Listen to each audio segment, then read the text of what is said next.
Handa na ba kayo na madagdagan muli ang inyong kaalaman pagdating sa pagninegosyo?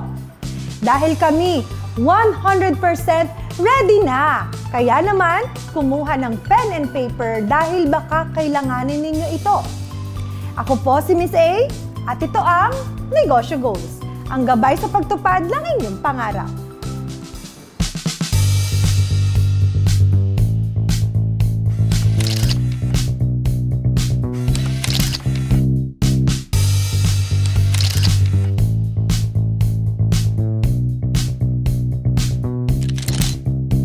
Ganda naman ito.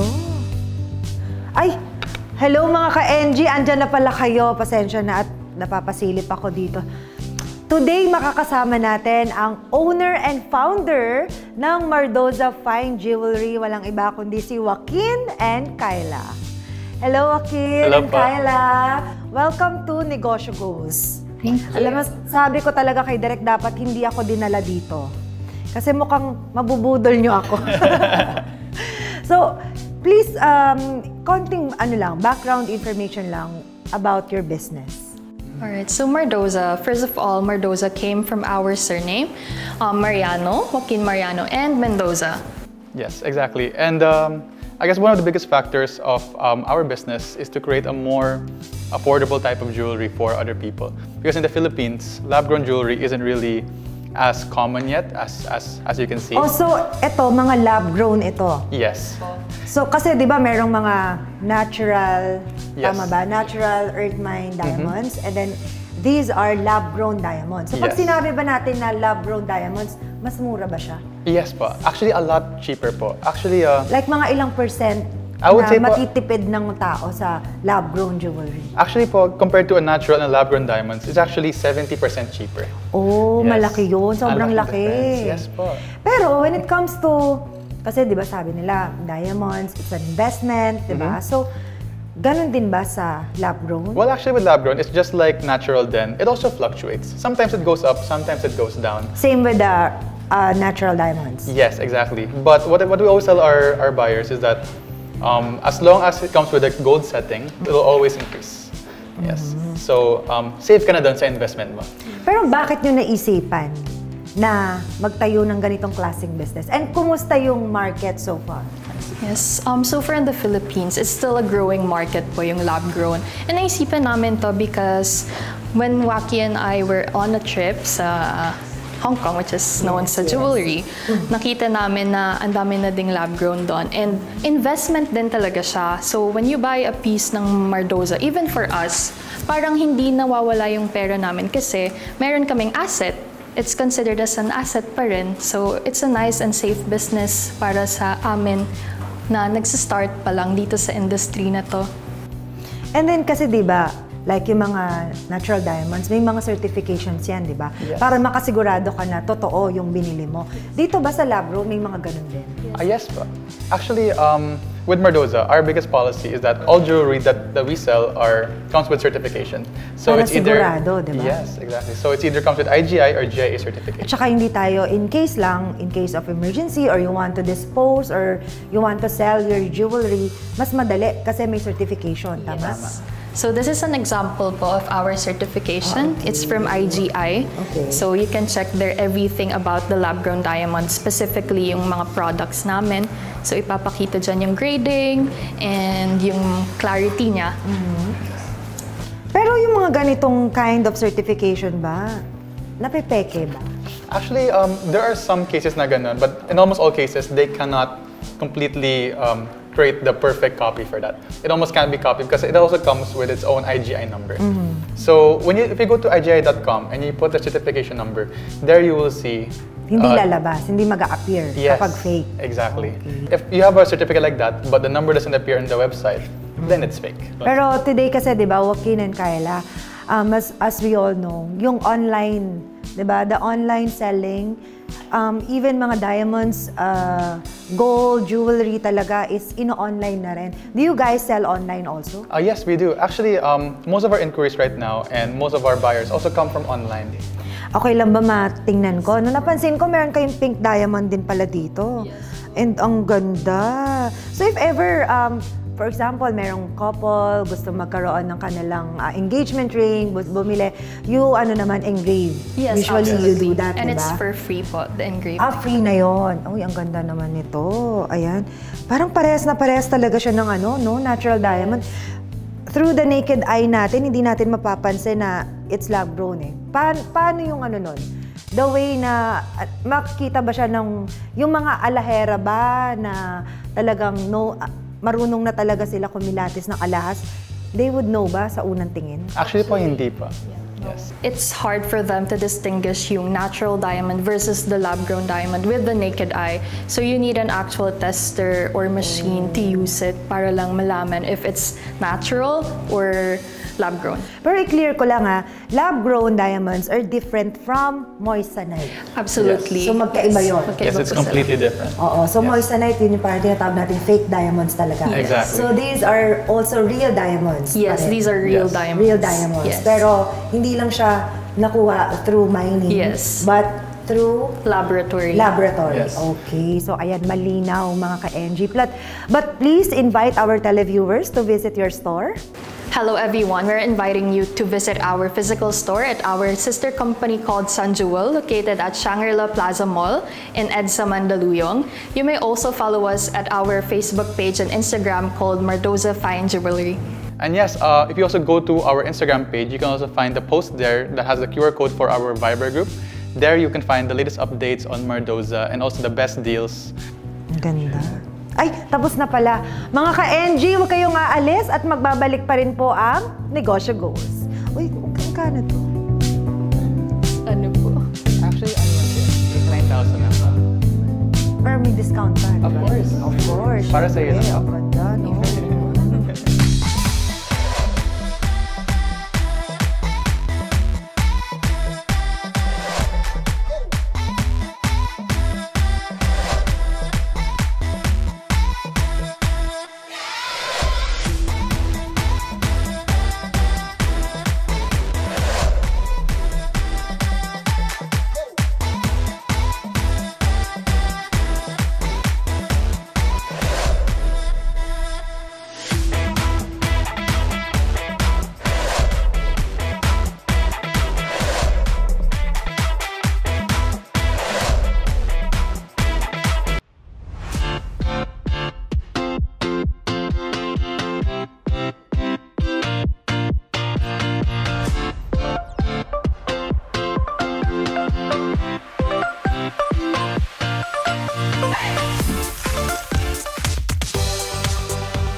Welcome back mga ka-NG! Nitong mga nakaraang episodes ay nakilala natin ang Purple Hearts Kids. Ngayong umaga ay ang kanilang daddy naman ang i-introduce namin sa inyong lahat. Please welcome Mr. Chris Jorge. Pero bago ang lahat, Sir Chris, kumusta ka muna dyan? Good morning, Miss A. Okay naman tayo ngayon. Andito tayo ngayon sa farm natin sa San Jose, Tarlac. Wow, pilitin kong makapunta dyan, Sir Chris. Pero please introduce yourself po sa ating mga ka-NG. Ako nga pala si Chris Jorge, owner and founder ng Purple Hearts. Ang Purple Hearts, isang dietary supplement for all ages. Pwede sa bata, pwede sa matanda, kasi pag sa bata, these are chewable. Nakakwentuhan ko po yung mga anak nyo. Pero yung question ko lang is, bakit nga ba kailangan na sa murang edad ay i-involve natin sila sa business ninyo? Gusto lang namin kasi silang i-involve para habang bata pa lang natututo na sila pagdating sa business. Pero hindi naman namin sila pinupush na maging businessman. Nasa choices pa rin kasi nila yan once na nakapagtapos sila ng pag-aaral nila, pwede silang mga empleyado kung gusto nila, pero mas maganda sana kung matututo pala sa habang maaga, matututo pa na sila sa pagbi-business. napakahalaga talaga ng isang business para sa isang pamilya. Kasi aminin man natin, kami, pamagitan ng pagninegosyo, dito talaga medyo nakaginhawa sa buhay. So, gusto ko rin sana, habang bata pa lang sila, matutunan sila sa pagninegosyo. Dumako naman tayo sa pagiging ama ni Mr. Chris. Anong klaseng tatay po ba si Daddy Chris? Simpleng ama lang naman ako sa mga bata. Kahit kaming mag-asawa ay nakatutok sa negosyo, we make it sure na hindi namin napapabayaan yung oras sa kanila. 5 silang magkakapatid, iniisa-isa namin yan. Kung hindi nyo nga alam, meron din kaming monthly meeting para sa mga bata. Monthly talaga yan, hindi pumapalya. Kinukumusta lang naman namin yung sitwasyon ng pag-aaral nila, at saka yung mga ginagawa nila, at the same time yung disiplina nila. Good thing naman at wala kami nagiging problema sa mga batang to. Na-share nga po sa amin ng mga anak ninyo yung bonding moment nila. Sa tingin nyo, bakit mahalaga ang bonding sa isang pamilya? Napakahalaga talaga ng bonding moment ng pamilya para sa pagkakakilanlan ng mga anak natin. Alam naman natin sila, pare-pareho natin silang pinalaki, sabay-sabay natin silang pinalaki, pero hindi natin masasabi habang lumalaki sila, same pa rin yung ugali nila simula ng pagkabata. So dapat malaman natin yan habang lumalaki sila, unti-unting nagbabago man o hindi, ganun pa rin sila. Kaya napakahalaga ng bonding bilang tatay sa aking mga anak. At saka hindi rin kasi natin alam, marami na silang nakakahalubilong tao habang lumalaki sila. So dapat monitor pa rin natin sila kung kailangang may mga baguhin sa mga natututunan nila sa labas o maganda o masama yung mga natututunan nila. Dapat alam natin yan. Kaya napaka-importante ng time sa bonding para sa mga anak natin. Meron talagang time na nahihirapan tayo pagdating sa schedule, lalo na yung mga time na nagsisimula pa lang yung business, kailangan tutukan yung business, pero kahit papaano, ginagawan pa rin natin ng time yung etong bonding moments natin para sa mga bata, para hindi naman natin masasabing puro sa business lang tayo nakatutok. Kailangan pa rin at napaka-importante pa rin ng pamilya. Actually, involved din talaga yung mga bata dito sa business na to. Si Jello nga, siya yung CEO ng company, and si Neo naman, siya yung CFO naman ng kumpanya. And yung pinakabunso, si Crisel, siya yung chairwoman talaga ng kumpanya. Pero yung dalawa, si Mika, siya naman yung nagiging advisor para sa little chairwoman natin.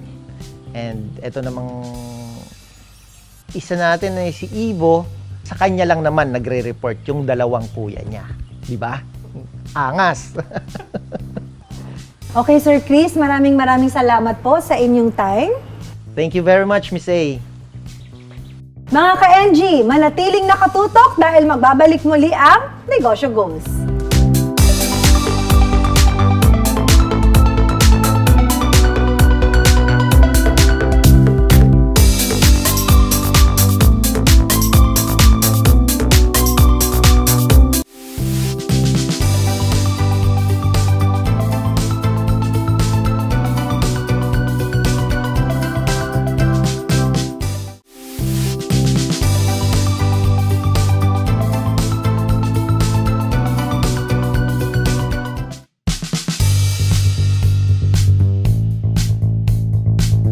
Mga ka-NG, nakapag-desisyon na ba kayo na maging kapartner sa inyong pag-angat ang Global Dominion? Ang tanong, alam nyo ba yung step-by-step procedure para makapag-loan? Aba, kung hindi pa, panoorin nyo to.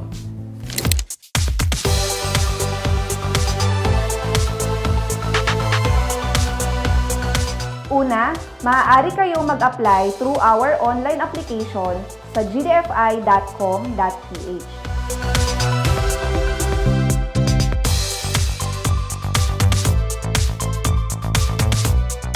Pangalawa, maaari kayong bumisita sa mga nearest branches nationwide.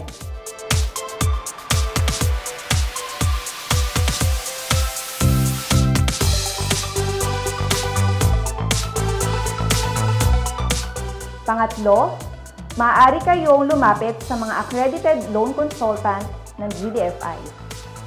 Currently, we have more than 100 branches nationwide sa Luzon, Visayas at Mindanao.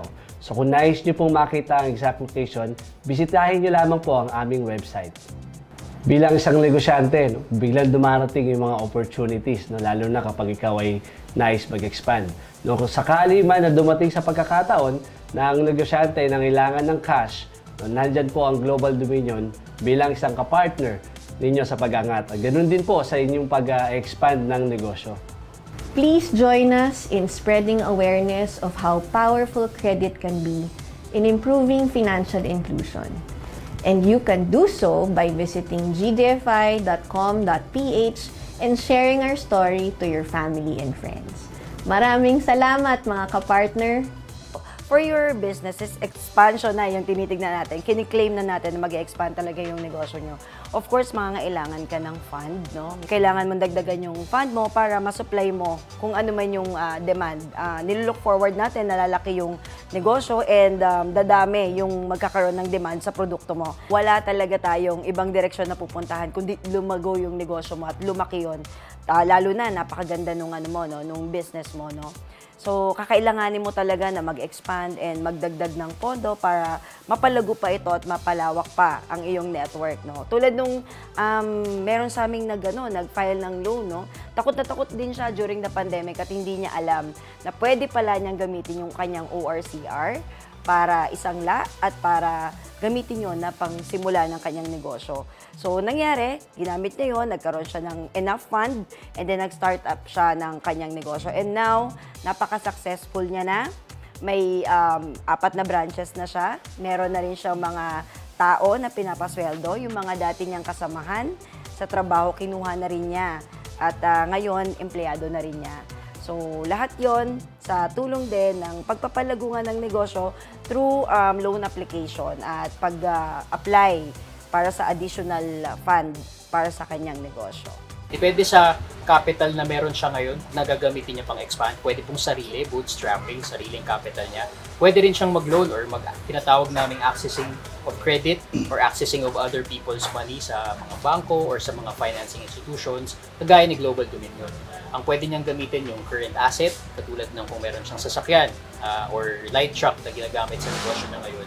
Pwede yung tinatawag naming sangla ORCR, kung saan makakakuha siya ng cash in exchange of yung ORCR ng kanyang truck or car. Doon pwede niyang simulan. Darating na sa point na kapag ini-explore mo na yung pag-expand ng economies of scale, padami ng padami dapat yung output ng pinagkukunan mong supplier. So kailangan mo na, darating ang panahon na kailangan mo na ng sarili mong processing unit, mag-hire ka ng nagpa-process ng meat, tapos meron ka ng isang pinagkukunan na siya palagi para mas mapababa mo pa yung cost ng yung mga raw materials. For Global Dominion, pwede po kayong bumisita sa website namin, gdfi.com.ph. Gusto niyo bang manalo ng negosyo package mula kay Tatay Alvin ng Bodega ni Tatay? Aba, kung gusto niyo, panoorin niyo to. Mga ka-NG, gusto niyo bang manalo ng negosyo package mula kay Tatay Alvin ng Bodega ni Tatay? Napakadali lang namang manalo. Una, dapat naka-like and follow kayo sa social media account ng Negosyo Goals. Pangalawa, sagutin lang ang tanong na anong episode binisita ni Ka-AJ Benji ang Bodega ni Tatay. Pangatlo, i-PM ang inyong sagot sa aming FB Messenger account kalakip ang inyong larawan na nanonood ng ating programa. Pang-apat, tumutok lang sa mga susunod nating episode para sa pag-anunsyo ng mananalo. Oh, ano pang inaantay nyo? Sali na! At magbabalik ang Negosyo Goals!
Ako po si Shane Villanueva, member ng Crizel Riders Moto Club.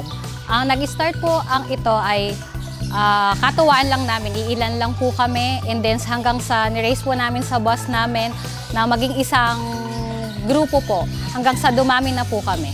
Nung okay na po sa boss namin at pumayag po sila, nag-invite na po kami sa Valenzuela, and then sa aming company, doon po nag-start yun na sumali po silang lahat sa amin. Nagra-rides po kami tuwing day off po namin, magra-rides po kami kakain sa Tanay, and then mamamasyal po, sama-sama po kami. Masaya po mag-ride kasi syempre yung bonding po namin, and then sama-sama po kaming lahat. Ngayon po is nasa 60 to 70 na po kaming lahat na riders.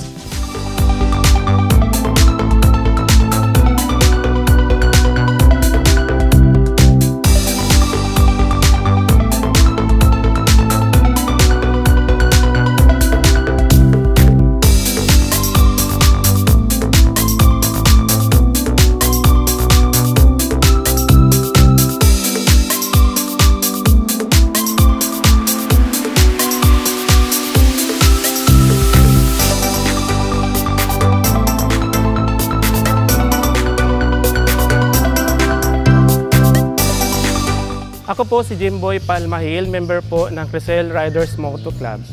Nagsimula po ang Crizel Riders Moto Club noong February lang. Nagsimula to sa maliit lang na grupo, simpleng ayaan lang, simpleng outing lang, hanggang sa dumami. Tas na pag-isipan namin na bakit kaya hindi na lang natin gawing moto club to para makabuo tayo ng grupo. Actually, hindi po talaga ako nagmumotor. Nainganyo lang ako magmotor, tapos nasubukan ko, ang saya pala hanggang sa kung saan-saan na kami nakakapunta, ang dami ng lugar na napupuntahan. Ang saya pala. Karamihan sa mga member namin, mga taga Valenzuela lang din. Especially sa mga taga Valenzuela, baka gusto nyo mag-join sa moto club namin. Open po kami. Sa lahat po ng gustong sumali sa Crizel Riders Moto Club, meron po kaming page at anytime pwede po kayo sumali.